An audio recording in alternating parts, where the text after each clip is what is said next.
June 27, 2025, sa loob ng Tokyo Detention House, isang tahimik ngunit matinding tensyon ang bumalot. Alas 9 ng umaga, ipinatupad ang sentensyang bitay kay Takahiro Shirashi, ang lalaking kilala sa buong Japan bilang Twitter killer. Sa huling oras ng kanyang buhay, hindi siya nagpakita ng pagsisisi. Tahimik, walang hiniling, walang sinabi. Ang lalaking minsang ngumiti sa harap ng korte habang ikinukwento kung paano niya pinaslang at pinagputol-putol ang kanyang mga biktima. Ngayon ay nasa bingit ng kamatayan. Pero paano nga ba umabot sa ganito? Sino si Takahiro Shirashi? At paano niya nagawang akitin, patayin at paglaruan ang pagkamatay ng 9 na inosenteng kabataan gamit lang ang isang Twitter account?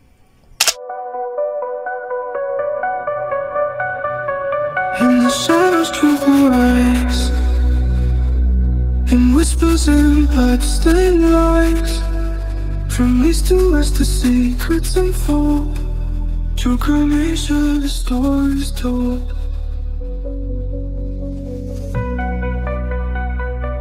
Real stories, real crimes. This is true crime Asia.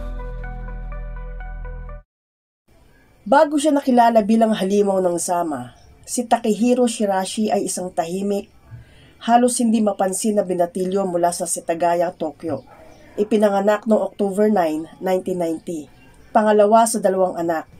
Maayos ang kanyang pamilya sa panlabas, hindi mahirap, hindi rin mayaman. Pero may bagay sa kanya na tila kakaiba. Sa paaralan, hindi siya pala kaibigan. Tahimik, madalas mag-isa. May mga guro't kaklase ang nagsasabing parang may laging bumabagabag sa kanya. Pero ayon sa kanila, hindi ito dapat ikaalarma dahil lahat naman daw ng kabataan may pinagdadaanan. Pagsapit ng high school, nagsimulang lumabas ang mas maitim na senyales. Nahilig siya sa mga ideya ng kontrol, manipulation at ayon sa ilang dating kakilala, sadomasochism. Ang sadomasochism ay isang termino na ginagamit para ilarawan ang mga taong nakakaramdam ng sexual pleasure o emosyonal na saya sa pananakit ng iba. Sadism ang tawag dito. O sa sariling pagdurusa, masochism. Sa madaling salita, may mga taong na-excite kapag sila ay nananakit at mayroon ding mga gustong nasasaktan, physically man o emotionally, bilang bahagi ng intimacy. Pero sa kaso ni Takahiro Shirashi, lumampas ito sa konsensual na relasyon. Ginamit niya ang konseptong ito hindi para sa mutual na kasiyahan, kundi bilang paraan para kontrolin at manipulahin ang iba. Pumasok siya sa mundo ng sex work sa murang edad, hindi bilang biktima kundi bilang predator in training.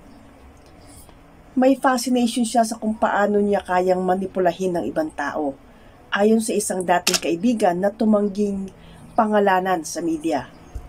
Sa kanyang early 20s, naging scout siya para sa mga sex bars sa Kabukicho, Shinjuku, ang kilalang red light district ng Tokyo. Isa itong trabaho kung saan kailangang kausapin, kumbinsihin at i-recruit ang mga babae, madalas underage o emotionally vulnerable. Dito siya lalong naging biyasa sa psychological manipulation. Sa harap ng marami, si Shirashi ay tila ordinaryong lalaki. Tahimik, polite, hindi agresibo. Pero sa likod ng mga mata niyang malamig ay may utak na unti-unting bumabaluktot. Hanggang isang araw, na-realize niya ang kakilakilabot na kapangyarihang dulot ng social media at kung paano niya ito magagamit para pumatay. Noong 2017, may bagong Twitter account na tahimik lang sa simula. Walang mukha, walang pangalan. Pero may bio itong tumatak sa mga mata ng mga taong sawa na sa kanilang buhay. Nakalagay dito, gusto kong tulungan ang mga taong gustong mamatay. Pwede tayong mamatay ng magkasama. Sa unang tingin, para itong isang emotional post.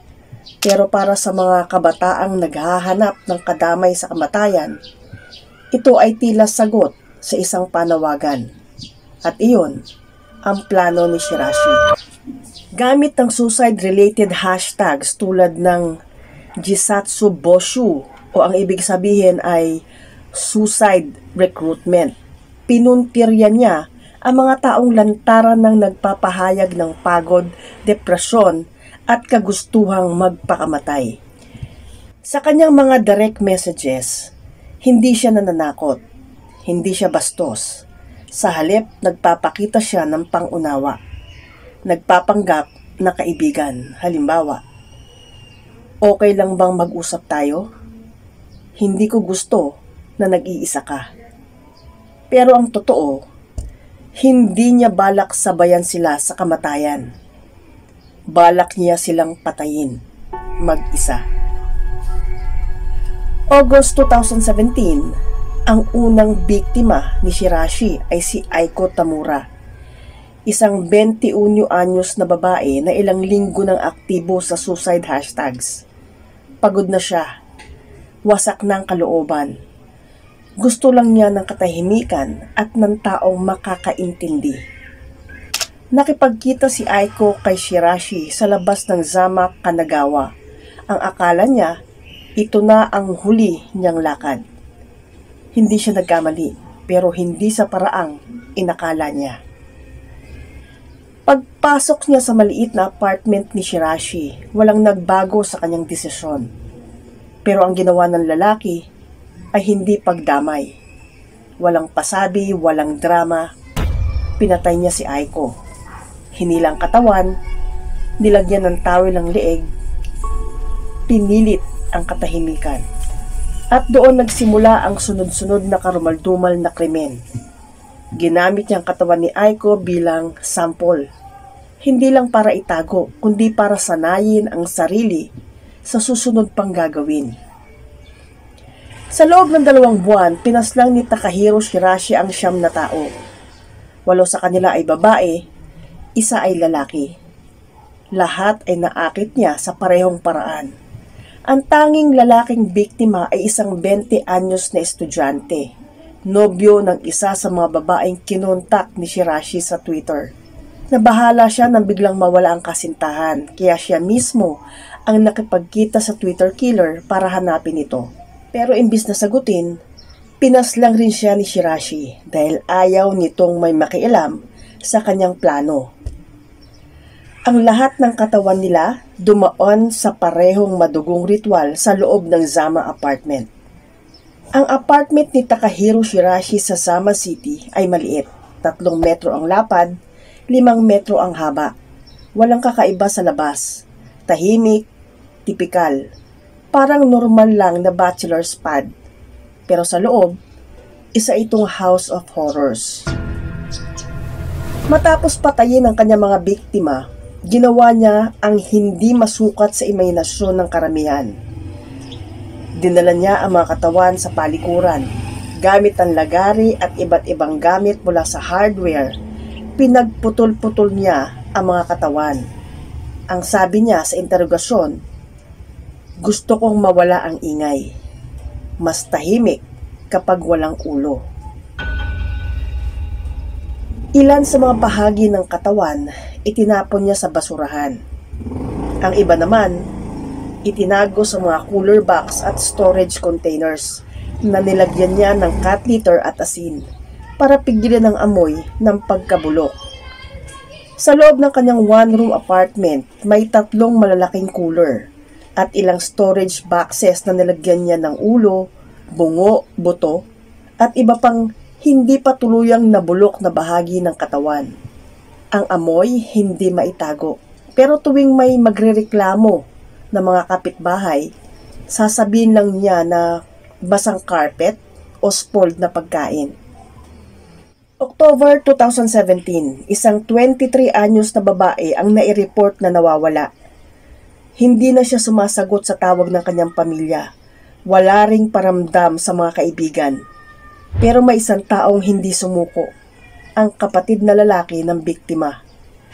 Sa sariling investigasyon, ginamit ng lalaki ang Twitter account ng kapatid. Sinuri niya ang mga direct messages at doon niya nadiskubre ang huling nakausap ng nawawalang babae. Isang misteryosong lalaki na may cryptic bio. Gusto kong tulungan ang mga gustong mamatay. Pwede tayong mamatay na magkasama. Ang lalaking ito, si Takahiro Shirashi. Agad siyang nagtungo sa mga pulis ng Tokyo Metropolitan Police. Kasama ang impormasyon mula sa Twitter, nakipag-coordinate sila sa local police ng Zama City. Naglabas ng search warrant para sa unit ni Shirashi. At noong October 30, 2017, tuluyan nilang binuksan ang pinto ng room 201, isang maliit na unit sa second floor ng isang lumang gusali. At doon, agad silang sinalubong ng amoy ng kamatayan. Hindi lang isa, hindi lang dalawa, kundi siyam na biktima ang natagpuan sa loob. Ayon sa isa sa mga investigador, parang may butcher shop sa loob. May mga katawan sa cooler box, buto sa storage bins, at mga organong unti-unti nang nabubulok. Sa gitna ng gulo, nakaupo si Shirashi, kalmado. Halos parang walang nangyari. Hindi siya tumakbo, hindi rin siya lumaban. Ang sabi lang niya, tama lang na mahuli na ako. Ang nahuli ng mga pulis ay hindi lang isang killer, kundi isang taong gumamit ng social media, inabuso ang paghihirap ng iba para maisakatuparan ang karumal-dumal niyang plano. Lahat sa loob ng isang 13 square meter na impyerno. Sa unang gabi pa lang na interogasyon, umamin agad si Takahiro Shirashi. Walang pag-aalinlangan, walang konsensya. Isang diretsong tugon ang lumabas sa bibig niya. Oo, pinatay ko silang lahat. Walang pumilit sa akin. At isa-isa niyang isinalaysay kung paano niya ginamit ang Twitter para humanap ng biktima. Puro mga kabataang babae, kadalasan ay 15 hanggang 26 taong gulang, na lantaran ng nagpapahayag ng depresyon at kagustuang wakasan ng kanilang buhay.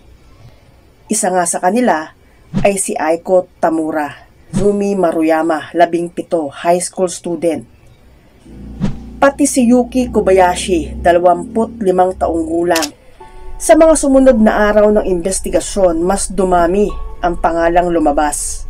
Lahat sila may kanya-kanyang kwento. Lahat sila biktima ng isang tao na ginamit ang kalungkutan bilang pang-akit. Noong 2020, nagsimula ang paglilitis kay Takahiro Shirashi. Marami ang nagtaka. Bakit umamin agad? May sira ba siya sa pag-iisip? O talaga siyang serial killer? Ang depensa ng kanyang abogado, dapat hindi siya managot. Hindi niya pinatay ang mga ito. Kagustuhan nila ang mamatay. Pero agad itong pinabulaanan ni Shirashi mismo. Ayon sa kanya, lahat sila ay may pag-aalinlangan pa. Wala sa kanila ang tuluyang handang mamatay. Ako ang nagtulak sa desisyon. At sa kanyang tono, wala ni katiting na pagsisisi. Walang luha, walang pakiusap.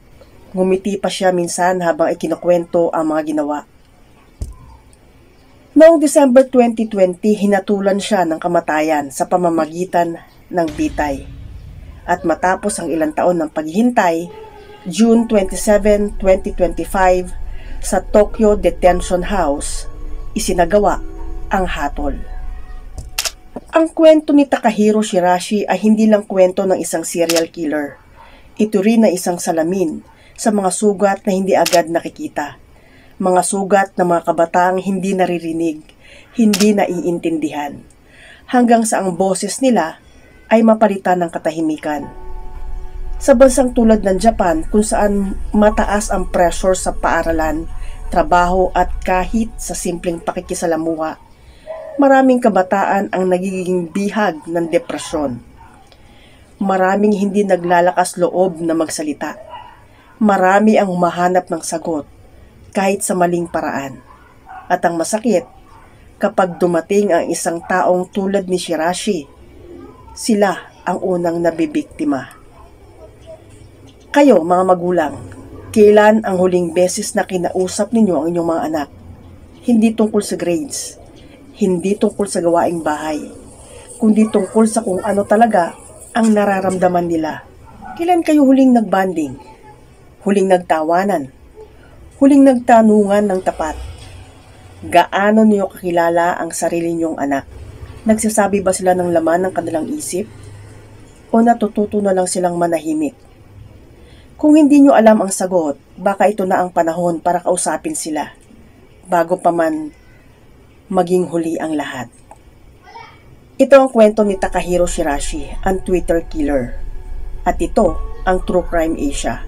Maraming salamat sa panonood.